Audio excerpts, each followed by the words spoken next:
This week, New York City became the first major U.S. city to require restaurants, gyms, and arenas to ask customers for proof of vaccination to gain access to indoor venues. Any business that fails to comply could face a fine of $1,000. Joining me now is Amanda Cohen, James Beard-nominated chef and owner of Dirt Candy in New York City. Amanda, great to see you again. I'm curious to know how things are going. This is the first full week of that New York City mandate. What have you and your team been experiencing? Actually, it's been pretty smooth sailing so far. We haven't had a lot of pushback. People have been pretty excited to show us their vaccination card, and they don't mind showing us their IDs. And so I haven't really noticed much difference from beforehand.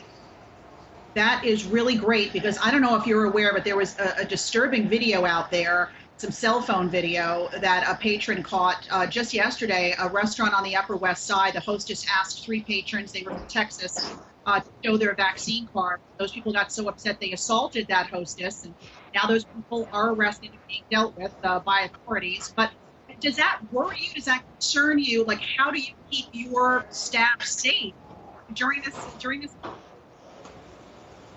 You know, I don't know. I mean, when that happens, we'll deal with it. I'm hoping that at my vegetarian restaurant, it won't happen. And, you know, the truth is that we have an alternative. It's not like we're saying you can't eat it all at Dirt Candy, or you just can't eat inside, but we do have our outdoor patio. It's beautiful.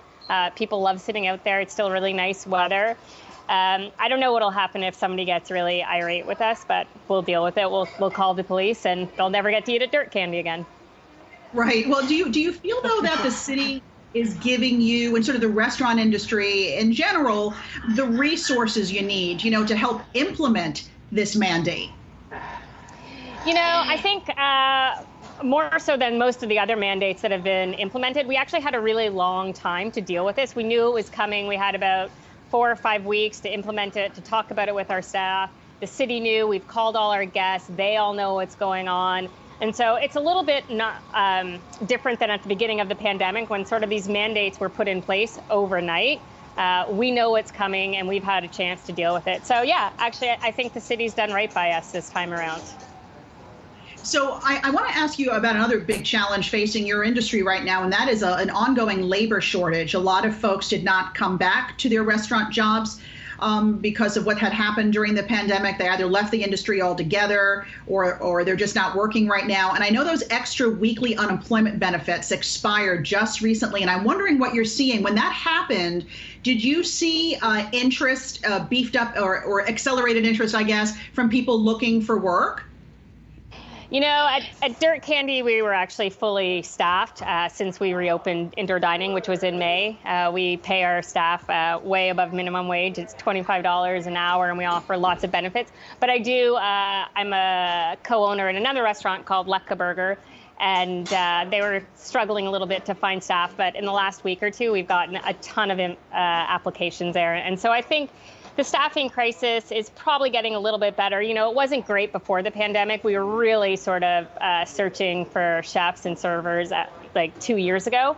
So I think we're probably back to 2 years ago, but it's not as horrible as it was 6 months ago. Well, that's certainly encouraging. But, you know, I think it's great that you're able to pay your workers as well as you are. You said $25 an hour. What can you tell other restaurant owners who might not be in that position, but hope to be there at some point? You know, what's the path forward to sort of make it to that point with your workers? You know, you really have to rethink your business plan. When I closed Dirt Candy a year and a half ago because of the pandemic, I promised myself I wasn't going to reopen the same business. I wanted to make sure that my staff is more financially secure, the business was more financially secure, and I was too. Within 2 weeks, all our savings were depleted. And so we sat down and really looked at our business plan, and we tried to figure out how we could make this run like a real business that didn't just operate on like 1% profit, because that's not sustainable. And so we raised our prices a little bit. We sort of tightened up our food costs and a lot of our other costs. And you know, it's working. We're able to pay our staff, and we're not hemorrhaging money anymore. So there are things that you can do. I know that the margins in the restaurant industry is super thin, and you talk about raising prices. I'm curious what the impact has been for you in terms of first supply chain, but also those prices of the food that you're serving your customers, and are you having to continually pass that on to the consumer? Yeah, I mean, every restaurant continually passes every single cost on to their consumer. That's how we stay in business, right? We are definitely seeing a lot of our produce prices go up. Like our frying oil has gone up by like 50%. And so there are these like random little things that are really increasing our prices. And yeah, we have raised our prices and sort of passed that on to our customers. But my customers have actually been really okay with it. We talk to them, we let them know that why our prices are so much higher, that there are these increased costs and that we're paying our staff so much more. And they are actually all for it. Everybody spent the last year and a half reading about restaurants and how hard it was to run a restaurant and, what we needed to do to save the industry. And by and large, I find that most people actually want to save the industry and help it, and they're willing to put a couple more dollars down on the table. Yeah, lots of support out there for those frontline restaurant workers. Are there any particular items you're just having a really hard time getting right now? Fruits, vegetables, what is it? We have a couple of specialty items that we're having a hard time getting, but I think the biggest difference that we're noticing is actually it's getting our deliveries on time. It's not just the restaurant industry that's having a labor shortage. It's also my delivery companies that are having a labor shortage and the people who supply them. And so oftentimes we're finding that our deliveries are coming like hours later, if they're coming at all. And that's something that we're really starting to have to work around and struggling with. And I'd like to get your thoughts on this. The other day, I actually interviewed the CEO of Olicart, and that's the restaurant group that owns Carmine's and Virgil's. And he was telling me that he thinks the government needs to step up and replenish the Restaurant Recovery Fund. He said that, there were 300,000 restaurants out there applying, and only about 100,000 got help. That's according to him.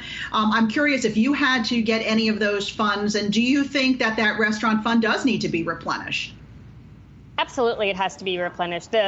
Lots of restaurants aren't going to survive without it. 1 out of every 3 restaurants really, or 2 out of every 3 restaurants really won't survive. And it sort of put these restaurants in these different categories. So there's the haves that have the fund, and then the have-nots that don't. And now it's very hard to be competitive because you're competing with restaurants down the street that have a much bigger bank account than you do.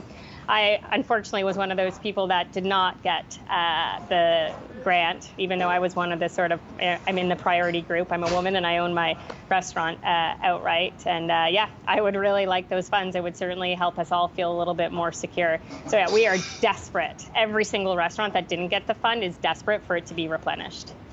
Well, I'm hoping that the lawmakers hear you, because you guys are doing great work out there, continuing to feed all of us. Amanda Cohen, chef and owner of Dirt Candy, best of luck to you and your team. Thank you.